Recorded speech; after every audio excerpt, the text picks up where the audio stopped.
welcome, everybody. Happy Friday. It's your girl, Adina, and I am here with the fourth edition of the Liberated Pussy podcast.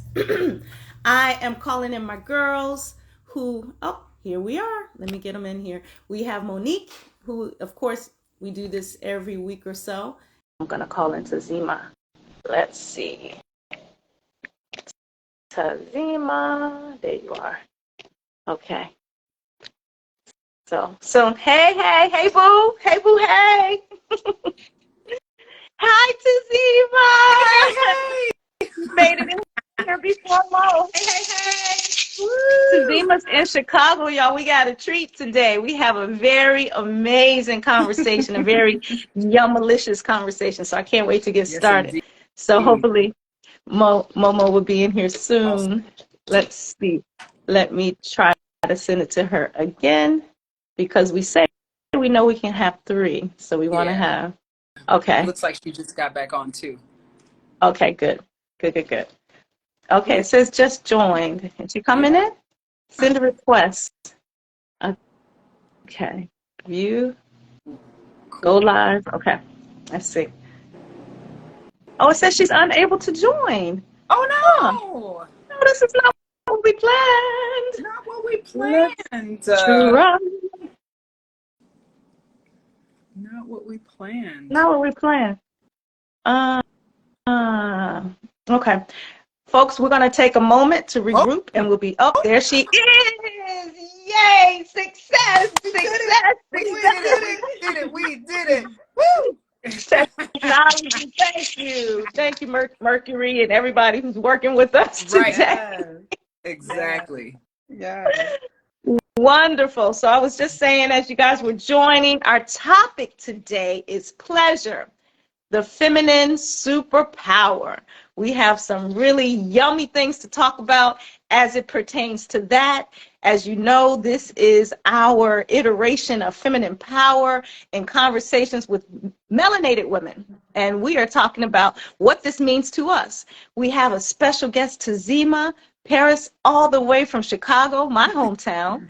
Very amazing sister. So let's go around the horn and say hi. And then, Mo, let's dive in with Tazima and introduce Tazima to our family in terms of why she's here. You know, they need to know why we got her on here. It's a very special reason. So say hey to people.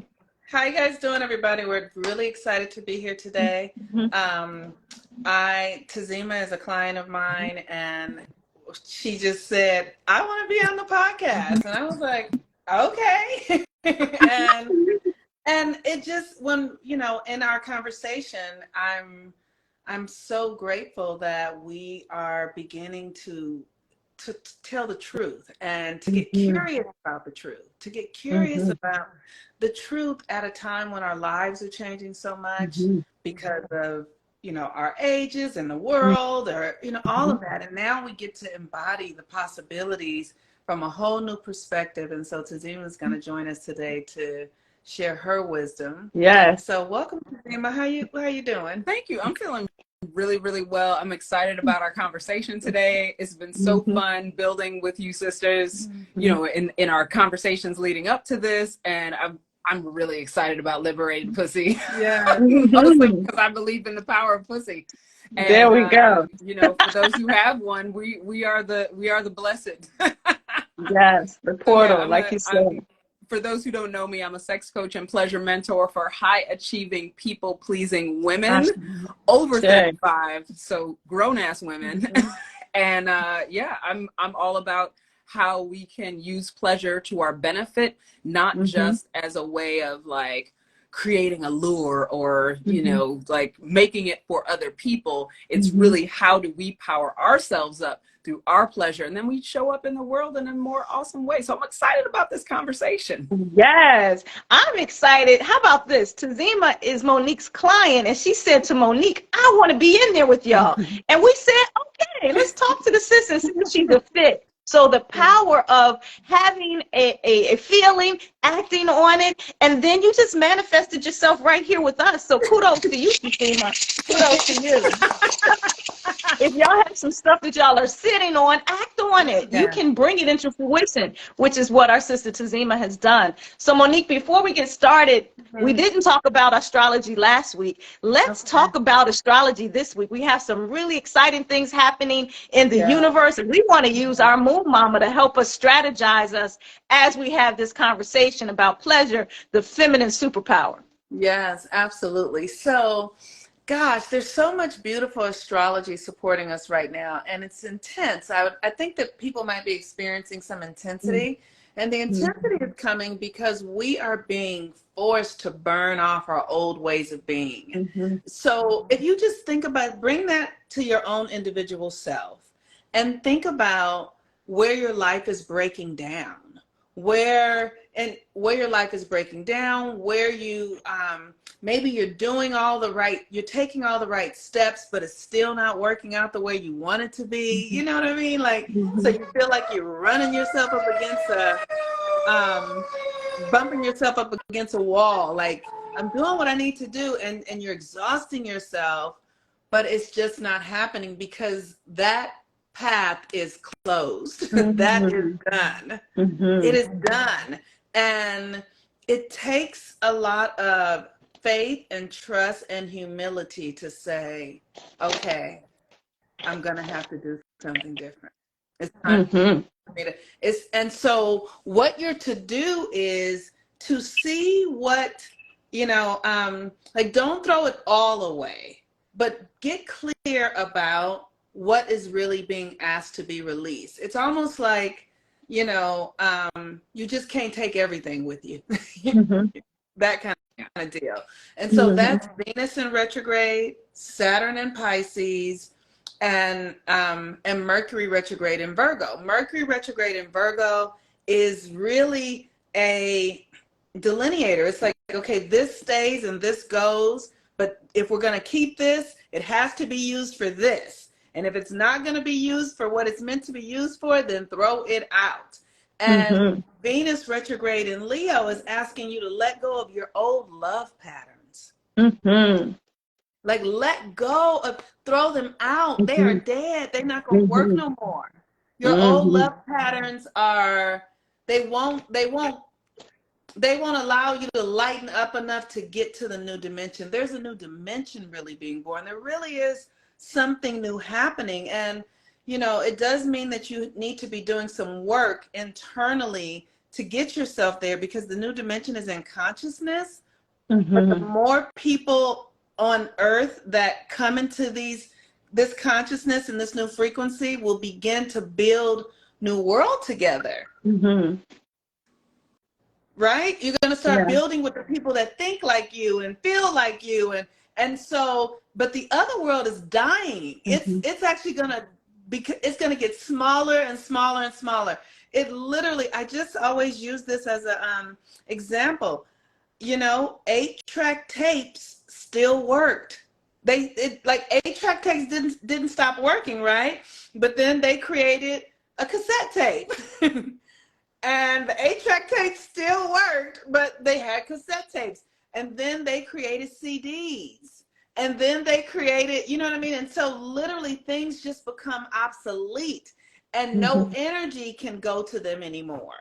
So this is a natural occurrence. This is an energetic shift.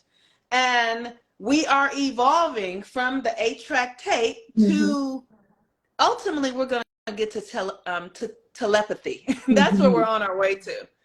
And I'm starting to see that happen in my life on a I damn near can't think of nobody before they didn't pick up the phone and call me.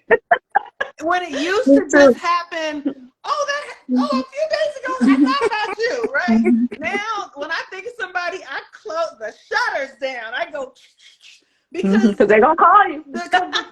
No, it's so, right? And so we're evolving.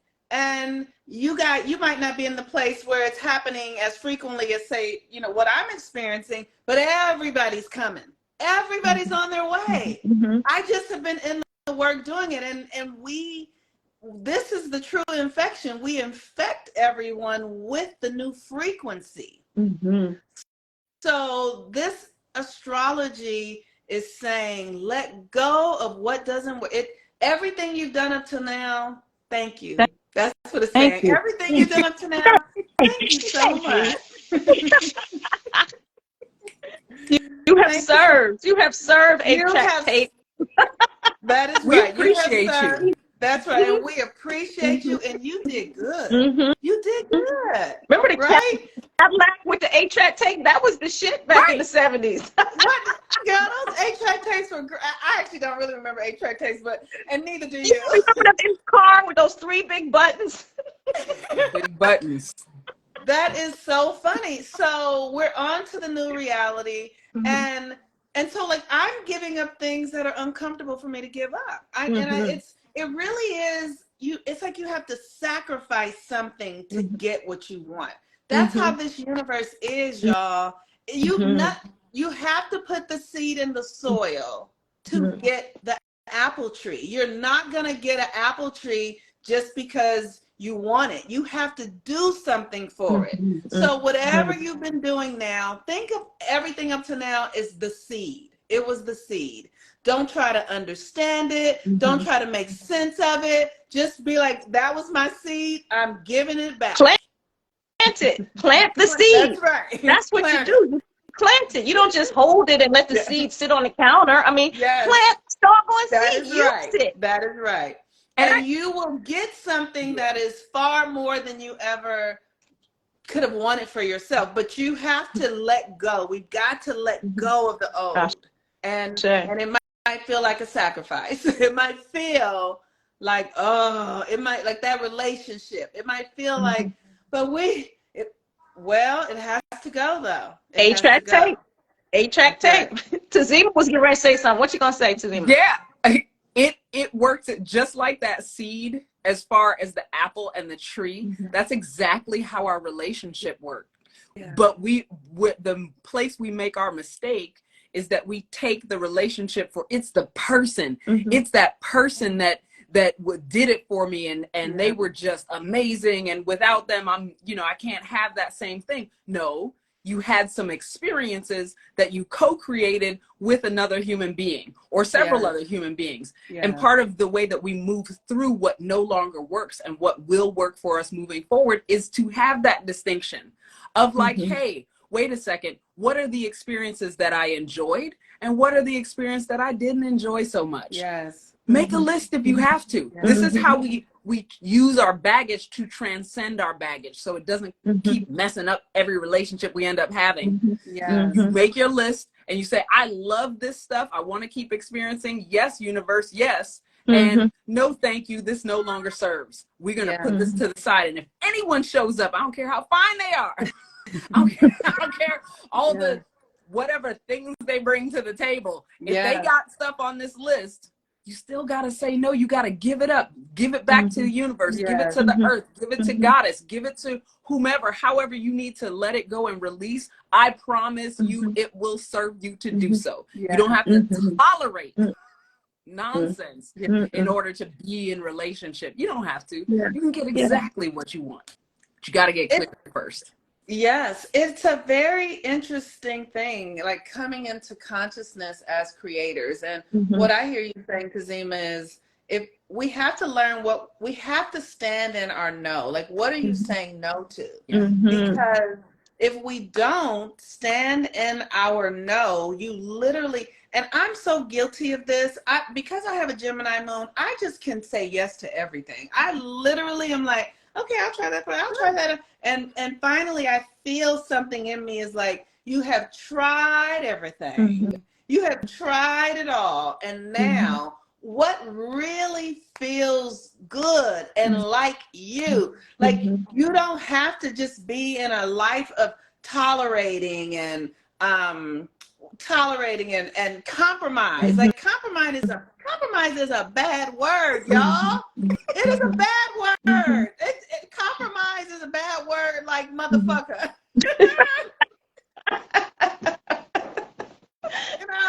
Or like compromise is you don't want to do it. And the reason why don't want to do it is because we've been taught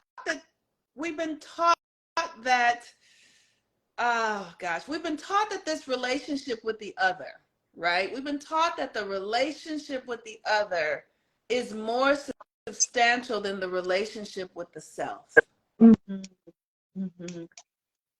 Especially as women, we have been given this idea that we don't write ourselves in the story. We don't know what we need. Mm-hmm. We don't know what our pleasures are. We don't know. And, so as I've been preparing for this, I've been thinking about what is actually pleasurable to me. Like literally, like, wait a minute, pay attention. Oh, I got a massage. When she touched me in the back of that heel, I was like, oh, that was actually some real pleasure, right? Yeah. Like, what actually feels good to me? Yeah. I'm figuring it out. Yeah. So it's so easy if you don't know what feels good to you to just ignore your own needs for other people. Because then it becomes good. It becomes, what starts to feel good is that I took care of somebody else. Yeah. What has become our feel good? Oh, is that somebody else, I met their needs. Now they're not calling me because I did that. And that's my pleasure. Are you fucking out of your mind? When we were planning this, the first thing we talked about was personal pleasure being deeply nourishing. Yeah. And what I hear you saying, Monique, is first, we personally have to really know what that is. We know that femininity in the last maybe 200, 300, 500 years, maybe 5,000 years, we've been off of center, off of self-centered. So we really didn't know. I know it's taken me a long time to figure those things out. Like you say, you okay, touching my heel, that massage, that felt good. But taking time to really understand, and even like what you said, Tazima, start to know specifically what are those things that feed you and that please you. And it's okay to know that, because once you know, you can get it. When you don't know, you're just taking what you get. But we're saying you can get what you want and you can get what you need, but it starts with the self. Yeah.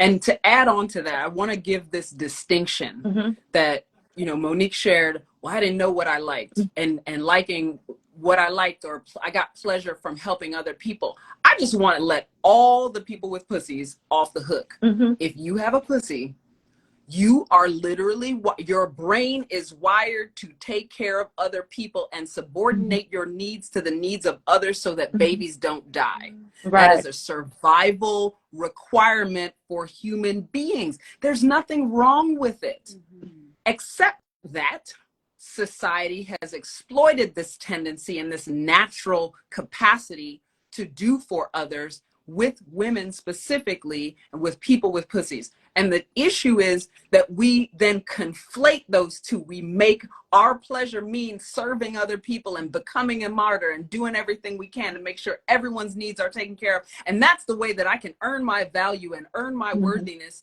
in the society. We cannot do that. It is not a sustainable way of being. No one's going to die right now if you take a moment to do 5 deep breaths. No one's gonna die. Everyone's gonna be served. And the things that we take for ourselves, the time that we take for ourselves, even if you take an hour to go to get a mani-pedi, well, maybe 3 hours, but we don't know. And also, maybe it's not a mani-pedi for you. Maybe it's going out to ride on your motorcycle, because that for sure was a thing for me when I rode my motorcycle. It was delightful. It brought me a lot of joy and pleasure. And so that personally, deeply nourishing experience, it is a service to everyone in our lives that we as women take this time for ourselves. We will serve even better. Like I said, I work with high achieving people pleasers. These people are really good at doing a lot of things. They're so count onable. And this is the very exciting part that I discovered for myself when I was developing this technology to share with others, is that my yes to me and my yes to my pleasure and prioritizing and then having the lived experience of actually having my needs and desires met is the foundation of me being able to have a high quality no. It was a solid place for me to stand. Oh, I know what it feels like for me to be treated well. This, you don't treat me as well as I treat myself. And so you don't get to play in my world. Wow. It's really interesting because Dean and I live in the every experience of we create our lives, right? I'm creating my life. I'm creating my life. So if someone does something in my world that creates pain for me, I'm not going to call their name. I am going to call my own name. Like, I can't tell you how many times I have, now that I do a lot, that I do self-work, where I've sat down and really looked at the experiences that I had that were hurtful or traumatizing or whatever it was, and how I had welcomed that person into my life, how I had seen the signals, how I had, literally created the environment. I created the environment for them to behave in ways that was harmful to me. Yeah. And now what I can see so clearly is because I didn't know my own needs, really, because I wasn't deeply intimate with myself, because I didn't know, I just settled or did things against my own integrity. Yes. And so I'm saying all this to talk about this. We're creating our lives, right? We are creating.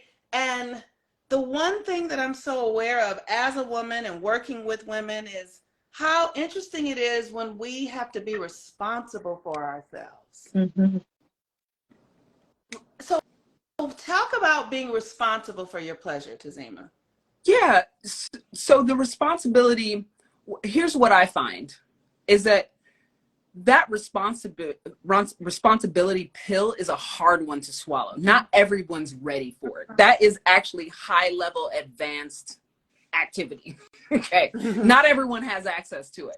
Not everyone can break themselves out of the scripting, our social scripting that says, I behave in this way and then you behave in that way. And then we get along because you're doing your role and I'm doing my role. That's the codependent standard of operation that we deal with in this society. So some people are not able to break out all the way out. And so that taking responsibility has to start from a simpler place. So the simpler place is, what do I like? Start there.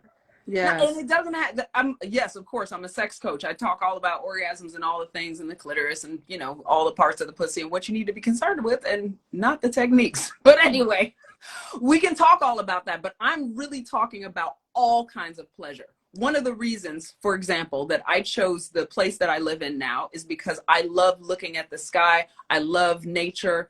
And I created that I would get this unit that not only has these huge windows, but is in a neighborhood full of 3-story walk-ups, and I live on the 6th floor. So I get to see all the things. One of my greatest pleasures is looking at the sky. I don't care what's happening in the sky. Clouds, clear, sun, snow, rain, whatever. I don't care. It's me and the sky. We're good. And so I know I'm nourished every day, literally waking up in my place or, fixing a meal and then having a sit down in front of one of my huge windows, which I love. And this is not about like magical, like manifesting. I'm just literally talking about what do I like and what do you like right in the place where you are. Make it very granular. It doesn't have to be expensive. It doesn't have to be elaborate. It doesn't have to be, well, I'm going to go to, this tropical location. It doesn't have to be that. It can literally be things. I prefer purple over blue. I prefer, and start on that super granular level, just choosing those things, and then do that for yourself. You validate your ideas by doing them. And that provides such deep nourishment for us so that we can move on, so that we have the power. We're literally fueling ourselves up every time we do that little thing. And then we can do bigger things. And then we'll have the courage to look at the shadow part of us where we created the pain. But we can't, if you're still on the training wheel part of it, of like, let me just identify, I don't even know what I want. If you're, I don't know what I want. You got to fill your tank with something, is what you're saying. Exactly. I call it a pleasure cup. I call it a pleasure cup. So if you're running on dregs in your pleasure cup, which a lot of us are really good at that. Good. There's nothing to pour. But if you filled it up 50%, or you filled it up 70%, or go for the overflow, and if you do these practices, even though it's like just a 2-pound weight, it's a 2-pound weight, it's a 2-pound weight. If you do that 2-pound weight long enough, you'll have the strength to easily, effortlessly say, no, this doesn't serve me. This situation doesn't serve me. These details don't serve me. So I'm not going to do that. And then you're nourished enough to say, yes, now I'm going to fill it up even more. And then it's cool. Then you can be like, oh, I would love to join you for this thing. I would love to serve on your board or whatever, because it's in alignment with what serves me. So if I can do what I love and I can help you at the same time, cool. Let's look for the win-win-win-win-win. And then the universe wins too, which is awesome too. So yeah, responsibility and training wheels. I love that. What I hear you saying, Zima, and I love the cup analogy, and because I'm very visual, so I can see that we're giving from our overflow. Like, you don't have to go into your cup and it's just like a quarter fill and take a teaspoon out of that. You're not even nourished. So you need to have your cup full first with taking care of yourself regularly. And then now you're overflowing with love and capacity, and you can give from your overflow. You don't have to give in deficit. Give from your overflow. That's a powerful place. I also heard you and Monique say about this no, and I really got it in a powerful way when we were talking earlier.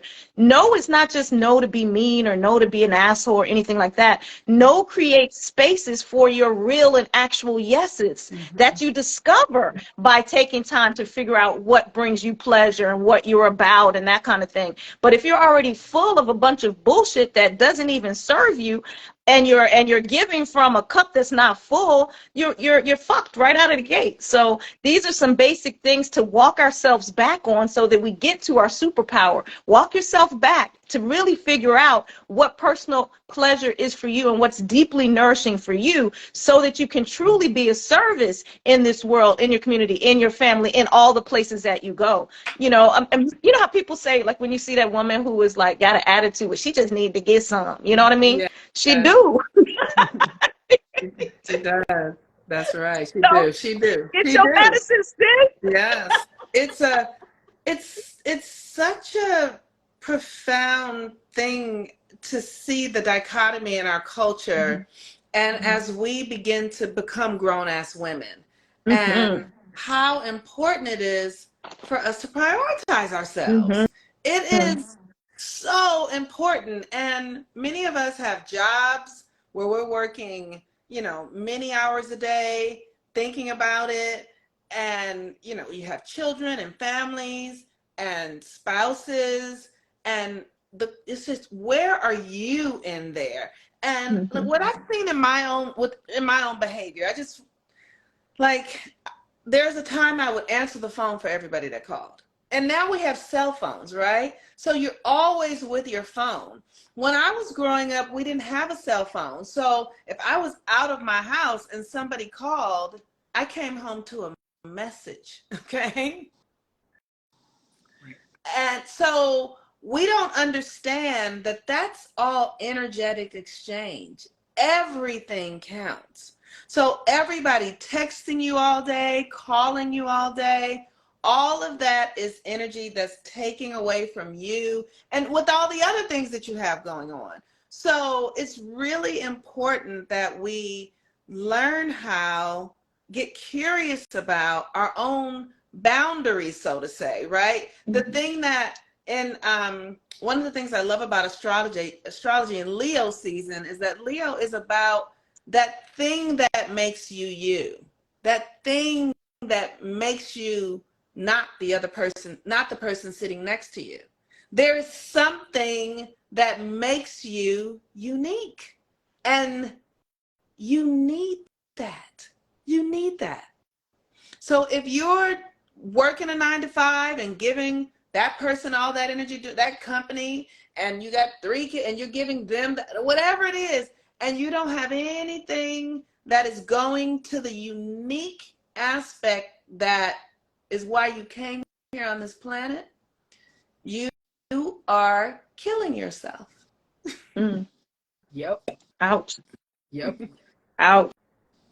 Yep. You spoke a little bit to this, but this came from our notes. We talked about the oppressive narrative as it pertains to women, sexuality, pleasure, and what we're expected to do, you know, the expectation of womanhood and femininity. And that's what you're saying, is killing. And you see a lot of women who are coming down with heart disease and different forms of cancers and ovarian this and fibroids and all these other things. All these things can be healed because we know all disease starts in your mind. Starts in your mind. And if we don't have peace of mind, then that means we have, what's the opposite of peace? In our mind and in our body that we're creating. Disease. You know, disease. Exactly. We're creating disease. Yeah. So this superpower of pleasure really is a life or death situation. You can create life in your body by stopping and giving yourself pleasure. And we're not saying just the sky. We're talking about orgasms. Hello? I mean, you know, you can give yourself some. I mean, I don't want to get like, you know, they're not talking about. No, we're talking about that. We are. We are. We're totally saying that you need to be touched and to touch and to experience deep and beautiful pleasure in your body. And that is so healing, you know, first with yourself and then with the beautiful people that you bring into your vibe, your village, your tribe, your squad, your team, whatever you want to call it. Into your hive, right? Yes, orgasmic meditation. Can you share a little bit about that? I think that would be great to, Sure. you know, talk about. So I'm going to share about accessing an orgasmic state. Ashe. And I want to make this distinction. This is another female brain situation. Okay. So the only time, so every woman, every person with a pussy who has a female hormonally influenced brain, our experience is that we have a constant running list of stuff that we are looking for to make sure that everything is okay. We're scanning for threats, scanning for threats, scanning for threats. And this creates a lot of stress for us because we're scanning for threats not only for ourselves, but for our loved ones. This is a lot of work. And then when we have people in our lives, for example, who are kind of like low key, they're like, you know, we're kind of relaxed. Oh, it's not a big deal. It's not work. That instinct gets enhanced because now you're holding it for someone who's like, it's fine. And you're like, no, it's not fine because I have this running list of threats that you haven't recognized. And so now it's increased. All right. So because we already have that baseline of like running, scanning for threats, you know how there's this common understanding that like exercise, it will help you release stress. That's for male brains. We release stress by accessing orgasm. That is the time when that part of our brain gets shut down. That's the top part of that's the time when we can actually access like peace and open creative space and being in connection with the energy of the universe. Okay. We do this. We can do this in other ways. We can commune. I'm sure that, I mean, I've had this experience while dancing or being in certain, it's an activation of the orgasmic state. It can absolutely happen sexually and it can happen in other ways as well. But we have to be in that like space of not being in contact with that scanning for threats aspect of our brain and our awareness. When we do that, we're like, oh, this is great. Yay. Woo. But we don't need to get exhausted in order to be relaxed in that way. We can totally do it through a pleasurable activity called an orgasm or some type of sexual or sensual stimulation. And because sensual and sexual activity and ways of being are kind of illegal, you know, they're not socially acceptable. They're shamed. Like the way that women naturally are, we're naturally sensual. And I'm not talking about sexy. I'm not talking about the push-up bras and the shapewear and the outfits and the low cut this and the high cut that. I'm not talking about that. I'm talking about literally our skin is 25% thinner, 25 to 50% thinner. We feel more. The way we associate with our emotions, we literally have more access to emotion. We can register slight emotional changes that register on people's face. That's how we see who they are. When we're doing all of that, we do it without even like thinking about it. Mm-hmm. We are sensual beings. Mm-hmm. Pleasure arrives in our body and is experienced through our body, through our senses. Mm-hmm. If we shut down our emotions, or we shut down our access to our sensuality, if we shut that, we can't get to the orgasmic state in any aspect of our life, whether that's sexual or platonic, or we're not even present to see the beautiful world around us. We're not present to see the person who's going through something in front of us. We're just blah, blah, blah, blah, blah. We're in our own little space. So I say all this to say, absolutely access orgasm, orgasmic states. Don't take my word for it. Put it in the morning. Prioritize it early in the day.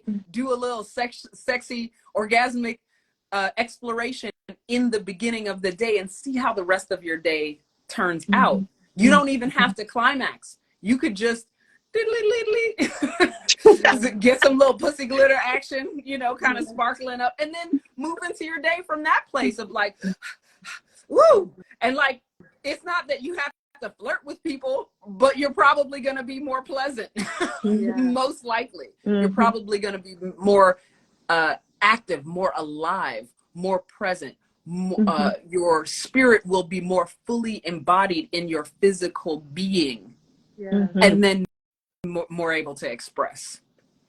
I love that. Start the day with That's a beautiful thing. I'm so in tune with this aspect of us embodying our emotions, and it's somehow, sometimes I feel like in the world, women get told that we're too much because we feel so much. And as we mature, because you've been told for so long, that's too much and that's it, that you start to turn those feelings down. You start to desensitize. And it is a real thing.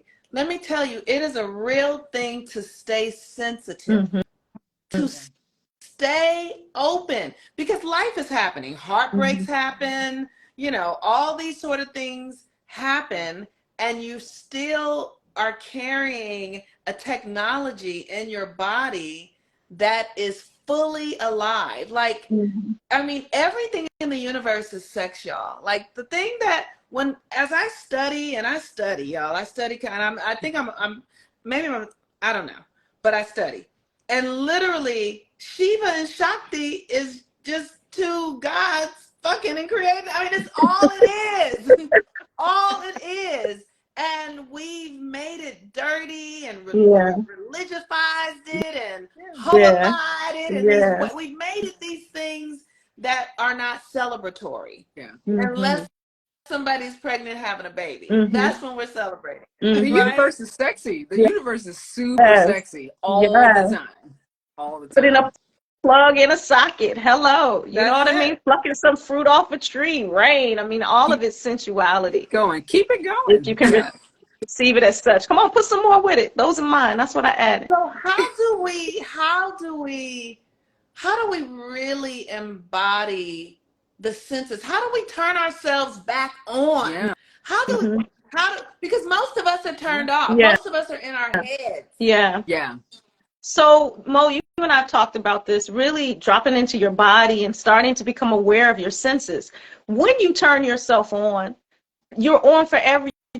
Just like when you turn yourself off, you're off for everything. So then you do have to really govern the places and the things that you allow in. Like, I don't watch the news. I cannot take it in because I'm too sensitive. I'm literally crying if I'm watching that every day. Like, I cannot have, because I know I'm sensitive, I cannot have that typed into me 24 hours a day. I choose to stay sensitive, so then I curate my experiences. I'm not watching Freddy Krueger, or whatever the latest horror show is. Like, that's, I can't, because I feel it too much. Yeah. So I choose to feel the things that are going to take me to places that I want to go. You tell me such and such died, I'm crying, I'm crying. So just be mindful as you are opening yourself up to all of your feelings. You're going to feel all of your feelings. You're going to feel your baby toe all the way down to every last strand of hair on your head. Yeah. And that is the beauty of this experience. Yeah. But you also want to govern yourself accordingly and put yourself in settings that honor that honor that you are an open portal for feeling.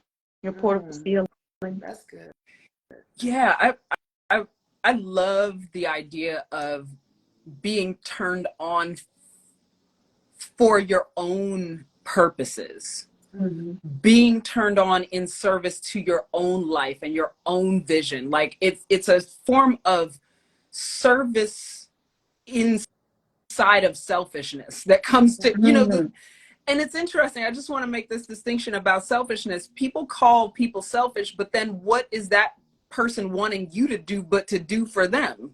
Like, they want you to do the thing that they want you to do. So, like, are they selfish or are you selfish? No, you have to serve yourself first so that you can show up. So serving yourself turn on is not this objective to, like, get someone to do something, or I want to be sexy or what, but it's not about that. Being turned on makes you more radiant. People are attracted to radiance. We're attracted to light. Light is the thing that is like, ooh, that's interesting. Ooh, it's a bright, shiny object. And so to be completely turned on, it's a thing that you can pass on as well. You're turned on, and then people will be around you. They'll be like, oh my goodness, what do you do? They'll be curious about you. And well, what's going on? What is your secret? And part of a way to be turned on is everything that we've been talking about. One, having access to the things that you like, making sure that they're a priority, having feelings about that, letting yourself be like, oh, I really enjoyed that. Or like, as you take a bite of your favorite food or the thing that you're experiencing, or a song that you really like, just feel like, identify, oh, I love this. I play music. It's my goddess prep time when I get showered and get my stuff together. And I listen to a playlist that I haven't listened to in a really long time. And this one song came on, and I was like almost in tears. I was like, I love this song so much. It's like so rich, and it's got like these movements in it, and it's beautiful. And I got more turned on just in that moment. Being present is half of what helps us to get more turned on. So being present, coming to your senses. When people say, come to your senses, they mean it. What happens if you check in with taste, sight, smell, sound, textures, touch? You will be more present than you were before you did that. So as you access your senses, your emotions, what your preferences are, things that bring you pleasure, as you access all of these things, you will be a more turned on person. You will be more orgasmic in your life. Your life will have more of a flow to it. You'll know already what's next, what's coming. You won't be really surprised by anything. I'm not really that surprised. I'm surprised by things like, ooh, that's delightful. Right. Like when y'all said yes to have me on, I was like, oh, that's delightful. But also it makes sense because I felt the resonance of what y'all were creating and what I'm creating in my world. And so I was like, yeah, they don't know that I'm creating this in my world, so let them know. And then the resonance takes over. Yeah. And that's orgasmic. That is so orgasmic. I want to say, and this goes to what you just said, trust the wisdom of your desire. So you desire to connect with us. And even though that's orgasmic that's orgasmic. Every orgasm is not just a pussy orgasm. That's a heart orgasm. That's a sisterhood orgasm because we are so resonant. Yeah. There's medicine there. Even with, your sexual connections, there's medicine, there's healing there. So there's healing here for us as we connect and see that you're in Chicago, so you're in the Central, I'm East Coast, Mo is West Coast. We almost got the country covered. We need somebody in the South, and then we can like line up our wonder triplets and quadruplet powers Yeah, and cover the country. That's right. Orgasms for all. Orgasms for all. Let's get it. So I want to ask you, ladies, as society is changing now, we're coming through a time where women were in more subservient roles and they really weren't thinking about their pleasure first. And so they're trying to make relationship work from an old paradigm perspective. And now here we are today saying that, hey, get your pleasure right out the gate. Some women are in a different mindset with this. What would you say to them when they're like, they're listening to us thinking, what's wrong with those ladies? What are they talking about? They're on that old vibration or that old frequency. What would you say to them? The first thing I'm going to say is that pussy is not a coin. It's not currency. Like, whether you have sex with someone or not doesn't determine your value, because that's part of that older paradigm. And I just want to say it straight. You not having sex with someone does not make you more valuable than a woman who has sex. It just doesn't. There's no coinage value to your pussy. And if you put it on that, then it becomes a commodity that gets traded. So by the way, your pussy then is just as good as any other pussy because it's a commodity. So if you're using it as a coin, then it's just a coin, and a bunch of women have coin. There's also pussy not cryptocurrency. This ain't crypto. We ain't sitting on crypto. We ain't sitting on crypto. What we are sitting on is a portal to the divine. And that portal to the portal to the divine also doesn't necessarily need to be protected, as in like you can't come in here and la la la. Like it's not a gift. It's not something to be given or taken. That's not virginity. I hate that term. Let's call it sexual debut. Sexual debut. Okay? That sounds like a show. I lost my virginity. Like what? I hate that. I hate when people say I lost my virginity. I hate it. I laid it down willingly. I didn't lose it. I gave it. I was ready. I was, my personal experience was, I was like, it's a lot of talk about this. I wonder what it's like. I am doing an experiment. Yes. I'm going to get I coined the phrase born again virgin. It's like, okay, well, I just decided I'm born again as a virgin just because y'all value it. So, I'm born again. More value. Yeah. So let me just say that there are a lot of people who have strong feelings about this. I have strong feelings about it too. And it doesn't honor us as women. It doesn't honor our portals to the divine as our pussies. It just doesn't honor us. But what does honor us is doing things that are in alignment with who we are and who we're trying to be. So if we have an aim of having a specific kind of relationship that includes delightful, sensual, intimate, sexual experiences, you have to decide whether you're willing to do that before you have a commitment of a relationship or not. That's a decision. Do I want to engage in a sexual act with someone before I know we're in a relationship? Maybe, maybe not. I don't care. That's for each person to choose for themselves. Now, that's what's called sexual agency. Agency is our capacity to choose. There's no right or wrong way to do it. And that's the piece where we take our power and we own our sexuality. If we're distancing ourselves from our sexuality by saying, well, it's something that they're going to come over here and get from me, or I got to hold up, or I have to be with the respectability politics, all that BS. I'm not into it. If we hold ourselves as I am a sovereign being, I get to choose. I'm feeling sassy. I want someone to participate in some sensual activities with me. There's this person or that person, or I'm going to go on a date and see if this person meets my needs or desires or looks hot, and also have a sexual health conversation. Have your sexual health conversations. Have your safer sex conversations. Use protection and be responsible as you decide how you're going to move forward sexually, but be at choice about it. Do not make the society choose it on your behalf. Right. This is how we get empowered around our portal to the divine, our pussies. We get to choose. If someone else is choosing on our behalf, or we're trying to fit into a way of being that is acceptable or respectable, you already gave it away. That's where you gave it away. You gave away your power, not your pussy. That's deep. That reminds me of something we were talking about earlier, mastering our own personal power to affect real change in our lives and in our environment. And it does include our sexuality and how we relate to our partners and all of that. What do you think about that? You said you gave away your power, not your pussy. And you're not even really giving away your pussy, because you still have it when you get up. I mean, it's still in your panties. It's still right there. I have an infinite amount of pussy. It does not.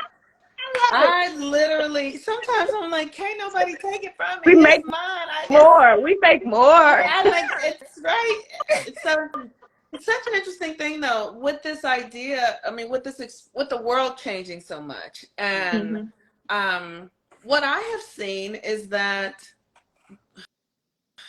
as we evolve as women, like when I was a little girl, we were still being told that you need to get a husband and have, 2.5 kids.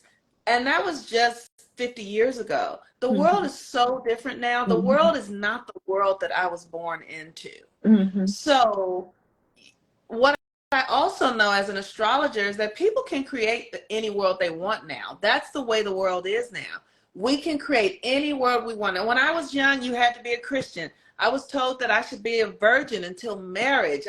All of these sort of things, right? So you can have whatever you want. If you want to live that reality, that's fine. Just know that there's no rule book on how to do this. Now we get to do it our way. And so all of these terms like slut or whore, because that shit is outdated. And though I do believe that every woman needs to understand the constitution of their own integrity and their body and what they can do, every woman can't have 20 lovers. You know what I mean? Every woman can't have one husband. And so you've got to understand how you function. The one husband thing just doesn't feel good in my system in the way that the world created it. Like, this is the only man you can talk to, because that's what I was taught.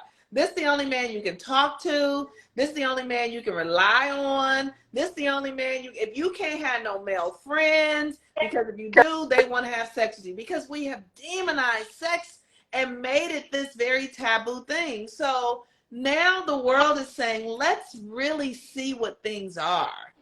Let's let go of those narratives that we were given about, your pussy is the most precious thing you have. Well, everything on your eyes are the most precious thing you have. My pinky fingers are so fucking precious.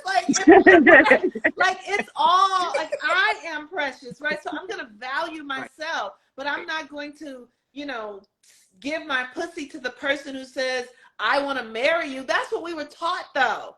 Like, that shit is over with. So now we all get to create, we get to be sovereign and create our own rules, our own systems, our own beliefs, according to really who you are, because the world is really going to be, the energy on the planet is saying, the universe is saying, if you are committed to it, I'm going to honor it. That's what the universe is saying now.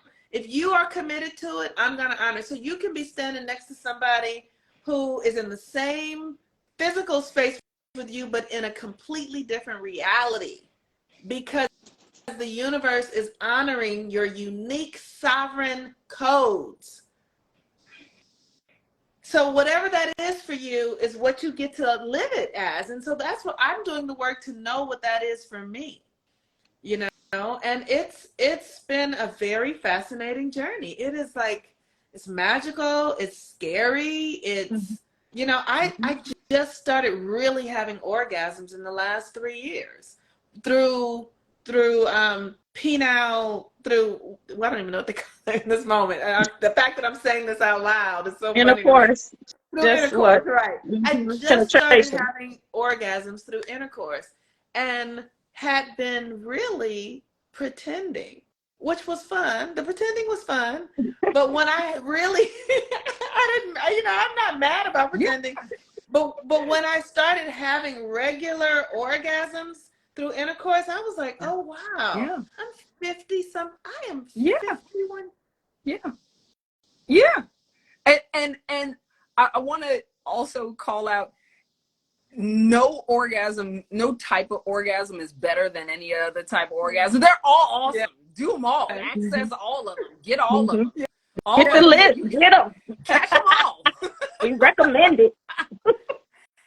And I'm sure, I suspect that part of your ability to access that, Monique, is you being more present to the action, that the activity in your body, the sensations in your body, the more that you tune in and like ride that wave. By the way, harder, faster works absolutely the opposite for women. Slower, softer works great for women. Yes. Sometimes we want it hard and fast, but like we got twice as many nerve endings in just the tip of our clit than he's got in his whole penis.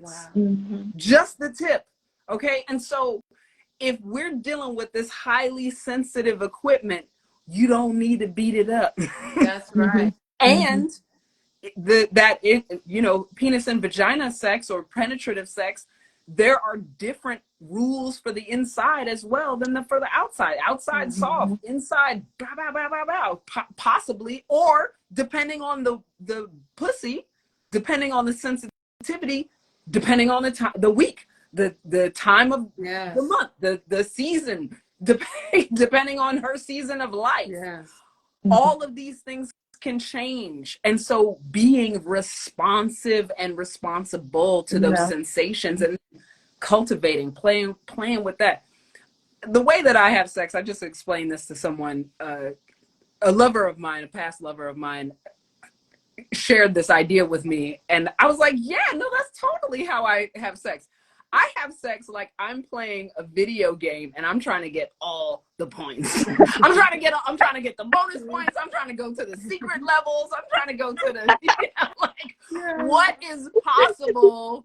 She wants the room in the back. She wants everything. I want everything. I want all of the things that is possible to get out of this sex thing for my body. I don't want to do what's good for someone else's body. I want to do what's good for this body. I want to unlock all the hidden levels in this body. And that takes curiosity. And so something you said, Monique, a little while ago about the pussy being the most precious thing and don't give it away. Blah, blah, blah. And then we have the dichotomy also of us consider it being dirty. So it's precious, but dirty. Don't talk about it, but it's the most protected, but also give it away to the right person, but as much as they want. What? Everybody on the planet came through one. Hello. I mean, so it got to be great. That's what I'm thinking. It is absolutely great. So again, curiosity, being present with yourself. How do you get out of your head in the bedroom to access these higher levels of orgasm, these greater, longer experiences? How do you do it? You get present. You get curious. You explore. You say, well, what about over here? Know the body. By the way, like the reason that we even call it a vagina is because that's where the dudes put their dicks. That's why we call it that, because we live in a patriarchy and they call it what's important to them. That a vagina is just the hallway that goes from the cervix to the outside world. It's just the runway for the baby. That's it. But the clitoris is our primary sexual organ, and its only purpose is pleasure. That and men's, they don't have any other function than pleasure. Have you heard that statistic that, and it's about maybe 85, maybe it was like 80%, or maybe it's a little less, of women who have heterosexual sex have orgasms. And so, it's like 20% of women, do you know the statistic I'm talking about? Yes. What is the number? All right, here's what it Is is. Okay. Okay, this concept is called the orgasm gap. Yes, that. And so they did a research study, and there have been several studies, but this particular one that came out a few years ago stated that they interviewed these people, and this is self-reported orgasms in their last partnered sexual experience. Like when they think about their sexual experience, they usually or always have an orgasm. So heterosexual men reported 95%. Gay men reported about like 80 something percent. Gay women reported 80 to 88%, depending. Heterosexual women reported 65% And that's of ridiculous. the time. They usually or always have orgasm during their sexual encounters with other people. And what I actually believe that this is an over-report for the very reason that Monique was sharing of like, well, I kind of faked it sometimes. I think it's an over-report. I think it's more like 30, because the other statistic that is out there is that only 10% of women can achieve orgasm through vaginal penetration. 90% of women report that they have to have clitoral stimulation in order to have orgasm.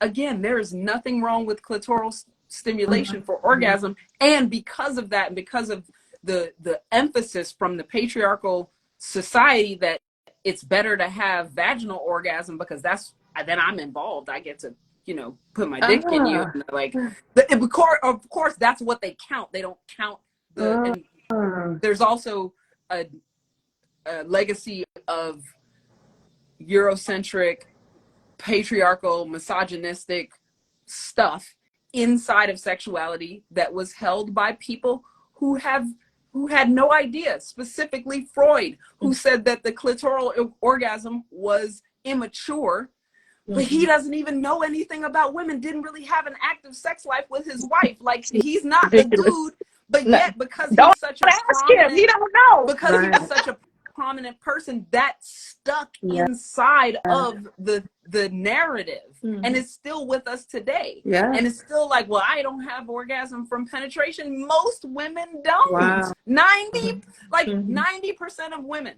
If only 10, that's not even a failing grade. 10% is not even a failing grade. Not like, you can't even pass the class. You gotta pass. So if we're saying pleasure is a feminine superpower, and it is, and you think the pleasure gap, you said 30% are having orgasm. I'm sad. I'm sad if only 30% are experiencing what the three of us are experiencing.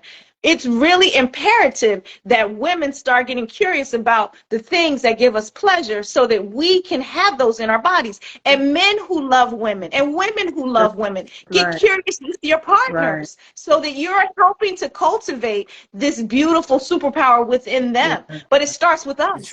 We have to open up into the pathway of discovery of what's going to open us into our superpower, because this translates into all other areas of our life, our health, our wellness, our personal power in the world, affecting change, our, just really everything. Everything. We're at a time on the planet now where we get to write our own narratives. Like we get to take responsibility for everything going on with ourselves. And that is an act of self-love. And I know in my brain, historically, I have had everything in my life tied up into what is somebody else going to think about it. That's like everything in my life has been like, well, if I do this, what are they going to think? If I do inside of my own head, I'm doing that to myself, right? That's programming. That's programming. Right. Heavy programming. That has been in the bed. What is he going to think if I have sex with him too fast? What is he gonna think if I don't have an orgasm? And so how many of us are running narratives that have been coded into us, programmed into us, and in doing so, not really owning ourselves. Right. And this is, we've been in this country, so to say, like, here's one thing, I talk about, old stuff. When you're born born into something, you don't know what was going on before you got there. You really don't know, right? So we've been told. We've been told. And we see what's actually being experienced. Also, we live here. We're grown enough now to know what we've been told, to see the world that we're in. And the thing that I want to say for us as Black women, we literally built this entire country. We literally did. Nobody ever tells our story that we are the catalyst for everything in this country. And whether it's dark stuff or light, whether it's stuff that we want to be proud of or stuff that we're full of shame, it all came from the womb of a Black woman. That is